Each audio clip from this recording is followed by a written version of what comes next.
back to the Daily Grind. Thanks for checking out the channel. Make sure to hit subscribe if you're new and hit thumbs up if you're not a baby back pickle biting bitch boy, cause you know what time it is. It's full time. MMA. And P.S. Full-time family, I got a huge announcement, so I'm going to make it right now, and I'll probably remind you guys again in the future.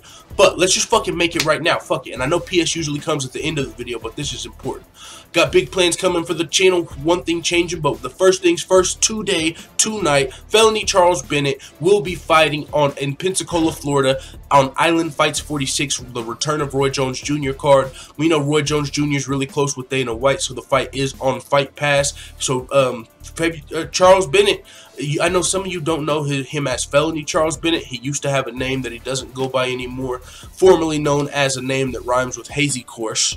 I know he doesn't like people saying his name, but I'm gonna respect that because he's a cool dude, and you know it is what it is. He's one of the first professional fighters that gave me an opportunity to interview a professional fighter. And with Sean O'Malley, then Felony Charles Bennett, and honestly, them are two of my favorite fighters. I'm not just out here trying to interview fucking fighters. I want to interview cool ass fighters, and that's what I've did so far. Sean O'Malley and Felony Charles Bennett. I really think I want to keep that theme.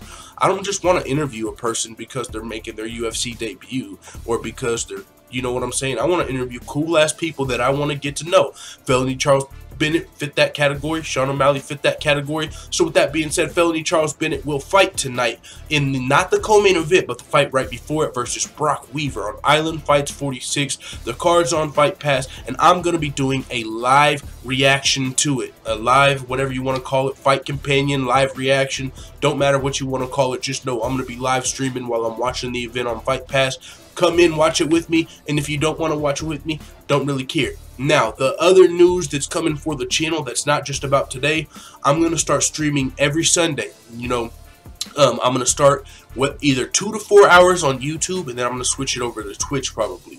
2 to 4 hours on Twitch, just every Sunday. I might live stream more often, but every Sunday I'm going to have a set schedule. I haven't figured it out yet. That's why I'm going to make another announcement. But 2 hours or 4 hours on YouTube, and then I'm switching over to 2 hours to 4 hours on Twitch every Sunday. With that being said, let's get to Tyron Woodley and Rafael Dos Anjos and this fake news fuckery. Why you always lying? It is what it is. Let the full-time family know what you think in the comments after you listen to the rest of this video, because this was the PS. I'm not out. I'm about to start talking. And Tyron Woodley, the UFC welterweight champion, is blasting back at Dana White and saying Dana White is the one lying about him versus Nate Diaz. This is not the first time Dana White and Tyron Woodley have came out and went against each other publicly. I mean, usually they make back up, they get into it, then they make up, then Tyron Woodley accuses Dana White of being racist, then Dana White invites him to his son's birthday party, then Tyron Woodley says, I'm fighting this guy, and then Dana White says, no you're not, you're fighting this guy, and then Tyron says, no, why you always lying? Anyways, that's what happened here. Nate Diaz and Tyron Woodley, both the fighters, both of them came out and said that they want to fight each other next, essentially. Nate Diaz said the Tyron Woodley fight makes the most, and I'll be back in May or June. Tyron Woodley said, yo, the Nate Diaz fight, if I had to bet my house on it, is 100% happening. Well, now Dana White's coming out and saying, well, it looks like Tyron's going to be losing his house. Tyron's homeless because that fight is not happening. And with that being said, Dana White said Rafael Dos Anjos is getting the next title shot. And my phone just went off. How rude. Anyways, and Rafael Dos Anjos has responded, so that's what this video is. This is Rafael Dos Anjos and Tyron Woodley responding to Dana White. Rafael Dos Anjos just seemed like super thankful, you know, like the kid that never gets anything. He knows he doesn't have any fucking power, so once you actually do get something, it's like, thank you so much, thank you so much. Now, that's just my take from it, because Dana White has lied before, we know that. Even if he's not lying, even if he's telling his truth, it doesn't always come to fruition. So Dana White said, nope, Rafael Dos Anjos and Valentina Shevchenko were fighting for title shots. Tyron Woodley's lying. Tyron versus Nate's not happening. We actually had to get our lawyers to tell Tyron Woodley to stop talking about a Nate Diaz fight because it's not happening. So Tyron Woodley came out and said, who's usually lies, me or Dana White? Ben Askren said, yo, I'll tell you from first-hand experience, Dana White be always lying. But Rafael Dos Anjos came out after he heard Dana White saying that he gets the next title shot, like, looks like you're going to lose your house, Tyron Woodley. And then his next tweet said, Dana White, thank you so much for believing in me. And it just seemed kind of like, I get what you're saying, you know, the boss is going to give you a title shot, so you're happy about it, you're appreciative.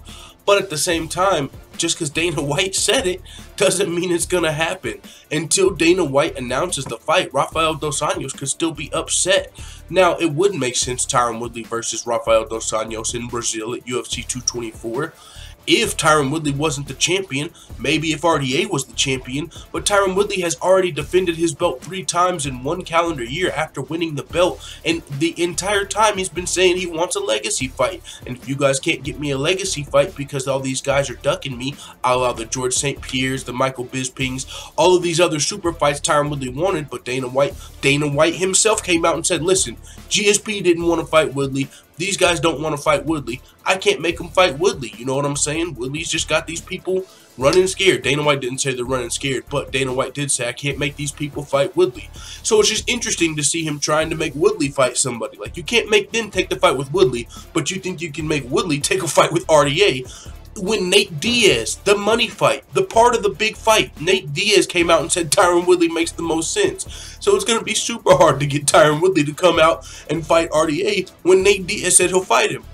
It's not going to happen. And according to Dana White, you can't make the fighters fight. If these 2 fighters agree to fight, let them fucking fight. We've been wanting Nate Diaz back how long?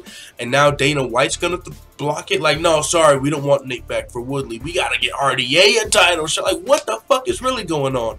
So with that being said, Tyron Woodley and Rafael Dos Anjos have responded to Dana White saying that the Nate Diaz fight is a lie. Tyron Woodley said, listen, Dana White, why you always lying? Why you always lying? With that being said, it is what it is. Let the full-time family know what you think in the comments. I'm out.